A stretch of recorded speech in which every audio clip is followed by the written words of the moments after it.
Ahem, work-related communications coming through. Ruth, it's about the contract with A company.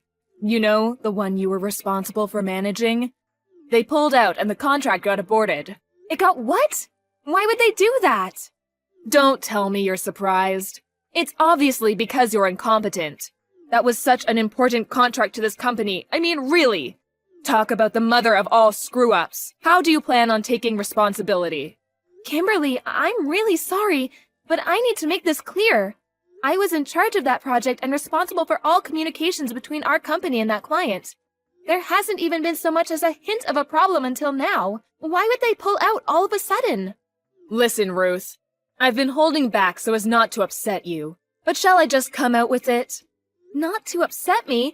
What is this, kindergarten? How can I understand the situation if you don't tell me? Anyway, something doesn't quite sit right with me. Why didn't they contact me about the cancellation of the contract? Why you, when you never had anything to do with that project to begin with? Oh, I give up. You're just too dim-witted. That's why there's no hope for you at this company. Excuse me? If you don't even take the time to consider what a client might be thinking, or what kinds of things they might expect from us as a company, or what kind of alterations they might like to see made, how do you expect to get anywhere in this business? This is probably why you're suffering from that strange illness of yours. Strange illness? What was it again? Appendicitis? Ulcerative colitis. Oh yeah, that's the one. Listen, Ruth, when you become an adult and enter society, you have a responsibility to properly look after and manage your own health. My illness has nothing to do with whether or not I'm looking after myself properly. It's genetic. Besides, don't change the subject. What does my illness have to do with the cancellation of this contract? I'd appreciate if you kept your comments about my health to yourself, given it's got absolutely nothing to do with you. Because you're defective. What? The client said they had to abort the contract because they didn't feel comfortable doing business with someone who they felt could collapse at any moment. You have to admit, it's too risky from a client's perspective to be engaged in negotiations with someone so sickly and diseased. If that's true, why would their first move be to pull the plug on the project entirely instead of requesting a change of personnel? You're saying the contract itself got canceled, aren't you? Why couldn't someone like, say you, for example, have just stepped in as a pinch hitter to save the project and ensure all of this time and resources that went into it thus far weren't a total waste? Why would I know? Do I look like a mind reader? All I know is that the client said they can't do business with us anymore. Why are you clinging to them so desperately now they're gone? It was all your fault. Maybe if you made some effort not to be so sickly, they wouldn't have left us in the first place. If my illness genuinely was the reason they backed down, then I can only apologize. Unfortunately, this isn't the kind of problem that goes away with a mere apology. Why don't you take a long, hard think about the damage you've done to this company, and take responsibility accordingly? Yes, understood. Not understood. What are you going to do? I want detailed suggestions, proposals, a plan of action. How do you intend to make up for this? I'll work to the best of my ability to undo my failure and bring the client back. Wrong answer. What you really need to do is have more awareness of your status as sickly, dead weight at our company. And accordingly keep your mouth shut, keep your head down, and work silently in the background where you can't cause any further problems. If that's too hard for you, I think you'd make for an excellent coffee girl. I take milk and 2 sugars. If even that's too difficult, I suggest you start sleeping with the right people, because you're doomed to a future of failure and disappointment if you rely solely on your ability to actually do the job. You're an incompetent fool, and everyone knows it. You're leaving my messages on read. How mature. Sulking, are we? This is exactly what I'm talking about. The moment things become a little inconvenient for you, you bury your head in the sand, even going as far as ignoring your direct superior. You really are beyond help. If I'm honest, I'd rather you just resigned.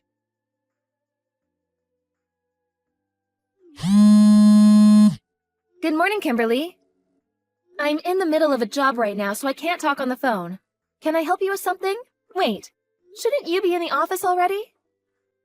How dare you? Do not screw me around, Ruth. What lies have you been filling the boss's head with? What do you mean? Lies? Don't play dumb. I know exactly what you did. When I pulled into the car park and tried entering the staff door like usual, the company president was stood there blocking my way. He told me never to show my face at work again. No, he didn't just tell me. He yelled until he had goddamn steam coming out of his ears. Oh, wow, that sounds rough. I did hear the boss can be a bit passionate at times. That's probably the reason he was able to build such a successful company, though. I don't give a damn about that. All I can think of is that you went up and said something to him. Why else would he fire me? What did you do? Tell me. I didn't do anything at all. All I did was head out this morning to apologize for losing the contract you told me about. What? Think about it. If a project collapses and it's your fault, don't you think offering a sincere apology and requesting the decision be reconsidered after promising to do better is the right and reasonable thing to do? That wasn't just my project after all. People from various departments were involved, and lots of hopes and dreams were pinned on it. Huh? You went to see the client directly? That's right. I swallowed my pride, got down on my knees, and apologized. Their project manager rushed out immediately when he saw what was going on, and explained the situation to me in minute detail. Everything, Ruth. I know. You tried stealing that contract from me, didn't you? You lurked in wait for Mr. Grant, the project manager, in the office car park, and waited until he finished his meeting. Then, when he got out, you basically forced him to go to dinner with you. You did nothing but badmouth me at the restaurant. Then, when you thought you'd trashed his opinion of me, you started trying to convince him of what a talented and reliable employee you are, Mo. Have you no shame? Then, to top it all off, you invited him to stay the night at a hotel with you. He described his feelings at the time of a complex mixture of shock, disgust, and terror. Being so desperate to go home at that point that he'd do anything to get away from you, but at the same time wanting to avoid handing you the project at all costs. He did the only thing he could think of and proposed aborting the contract entirely. Here's the key point, though. He didn't actually want to. But you, feeling you had the ammunition you needed, launched your full frontal assault on me and came up with whatever lies it took to have me held responsible. Even putting it mildly, you're a disgrace. Don't worry, though. I already told the section manager everything. Based on what you just told me, it seems like word of what you did made its way into conversation with the president. Why, you really shouldn't have done that. Mark my words, you won't get away with this. I'll make you regret it if it's the last thing I do. Prepare yourself, Ruth. There is a storm coming. Do what you like. Just make sure you don't do anything to cause any further trouble for the company. You might have been fired, but this company's done a lot for you, so I hope you've at least got the decency to spare them the nuance of your little revenge campaign. Ruth, long time no see. Is now a good time? I have some news for you. What? You're gonna love this. Wait for it. I got married. Oh, that's nice. Congrats. I'm the happiest I've ever been. Listen, Ruth, I've been doing some thinking and I feel so guilty about the trouble I've caused you. I just wanted to take this opportunity to apologize. Oh, if it's about the contract, don't worry. I'm already over it. No, not that. Something else. I stole your fiancé. My fiancé? Who do you mean when you say my fiancé? I'm not engaged to anyone. I've been happily married for a long time. WTF? Wait a sec. This can't be. You're joking, aren't you? Or you're lying because you're so angry. Yes, that must be it, lol. It's not a joke and it's not a lie. I'm married, which means I have a husband. Which means I'm not engaged, Which means I don't have a fiancé for you to steal. Aha, that's it. I bet you've already had word from him about the engagement being broken off, haven't you? I bet you're sat reminiscing over old photos and crying your eyes out as we speak.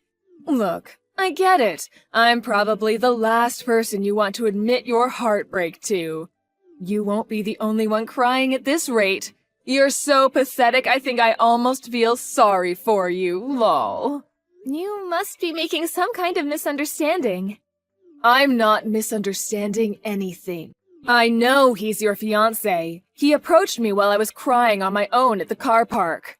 On the day the president fired me outside the office, he really is a wonderful man. He could see I was upset and asked me if I needed someone to talk to. That's all well and good, but I don't see how you go from that being dead certain this randomer from the car park is my fiancé. He told me, of course. He said he came to the office to drop something off his fiancée left at home. But he said he just couldn't bear to see such a pretty girl crying and not say anything. I figured out he was your fiancé. Well, we were chatting over a coffee in a local cafe. I'm sorry to say this, but he said he found me much more attractive than you, and that I gave him butterflies in his stomach of the kind he hadn't felt since he was a teenager. Things between us began moving really fast after that. We went to bed together that night, and before we knew it, we were discussing marriage.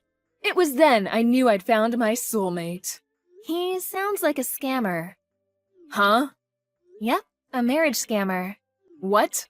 Don't be so ridiculous. A marriage scammer, what even is that? Make some sense, woman. We are soulmates. Are you jealous? Is that it? Kimberly, it seems like your desire to take revenge on me is clouding your better judgment and impairing your ability to think rationally. That's the most obvious marriage scam I've ever heard of. Did he ask you for money at any point while he wasn't whispering sweet nothings in your ear? Let me guess. Something like an advance payment on the wedding costs, which he empathetically promised he'd give you back later? Huh? How did you know? Yes, he did. But that's hardly unusual. Things are moving really fast between us, so he probably didn't have the funds to get the ball rolling at a moment's notice. This is just how whirlwind romances are. Oh, no. You'll never see that money again. I'm pretty familiar with this scam because I had a friend who very nearly fell for the same one a while back. Luckily, she realized what was going on and backed out at the last minute. You, however, such a shame. I'm actually embarrassed for you, Ruth. The lengths you'll go to hide your heartbreak over having your fiancé stolen are bordering on tragic. Please salvage what remains of your dignity by gracefully admitting defeat. Yes, that's right. You lost, and I won. I can repeat myself if you like. I'm already married. My husband's abroad on business right now. But I can send you some pictures of us if you like. Oh, please, stop it, Ruth. You can't seriously expect me to believe someone like you could bag yourself a husband. What man in his right mind would have an interest in a sickly little creature like you? We were classmates in high school. We were friends since long before I fell ill. He confessed his love to me after I got my diagnosis. He said the illness was irrelevant to him, and he wanted to be with me because he loved me. Wait a sec. What? So this guy I'm engaged to really isn't your fiancé? Yay, you finally got it! This is kinda what I've been trying to tell you this whole time. I just tried to call him. He won't pick up. What should I do? Help! Not my problem. What? You mean you're not going to help me? This is all your fault. The least you could do is give me some advice. Take responsibility for what you have done. What? This is my fault? So let me get this straight. First, you tried to steal my contract back when you still had a job and failed miserably. Then you tried to steal my fiancé, assumed, and failed miserably once again. Is that a fair summary? To top it all off, suddenly I'm the one who's responsible somehow? Really gets the neurons firing. Would you mind explaining which part exactly is my fault? I'm drawing blanks here. Don't twist the facts. I want my money back. $40,000 directly into my bank account now. Nope. 40K though. Wow, he took you to the Gleaners. It's time you learned how to take responsibility for your own actions, Kimberly. Fine, you win. I'll apologize for what I did. I'm sorry for everything. The contract, trying to steal your fiancé, everything. Can I just have my money back? Please? Not only did he take my entire bank balance, I don't even have a job anymore. How am I supposed to live? Go back and live with your parents then? Or you could, I don't know, find a new job? In any case, I have zero obligation to help you. Please stop talking like that. We used to be coworkers. Ruth, I'm begging you. Ruth! We used to be coworkers? That's literally the least compelling plea for help I've ever heard. Anyway, I'm sure you'll figure out a way to fix this on your own. After all, you were always super talented at getting yourself out of difficult situations, weren't you? By sleeping with the right people? After that, Kimberly started showing up outside the company office every day, lurking behind cars until I clocked off, at which point she would jump out yelling expletives and harass me relentlessly. However, she was eventually spotted by our notoriously passionate and at times hot-headed company president. He reported her to the police, who came down immediately and bundled her into the back of a car. Apparently, her spirit was so crushed when hit with the reality of what her life had become, she broke down in tears in the police car and was inconsolable by the time she reached the station. Eventually, she somehow or other managed to pull herself together and went home with a caution, promising never to go near me ever again. However, sources tell me she's still vigilantly watching and waiting, biding her time until another opportunity to take her revenge on me presents itself. Rumor has it she's applying for jobs with every one of our competitor companies and hopes to somehow leverage that as her angle to teach me the lesson she's convinced I deserve. The irony is, if she'd just reflect on her own actions for a moment, she could learn the lesson she needs to learn. Let go of her hatred and move on with her life. Will she? I'm not holding my breath. Anyway, in more important news, I found out I was pregnant last month. I left the company when I got the news and decided to move abroad to be a stay-at-home housewife for my husband. So the whole thing with Kimberly is as good as ancient history to me now. I'm just praying I'm not unfortunate to bump into her in the street before my flight.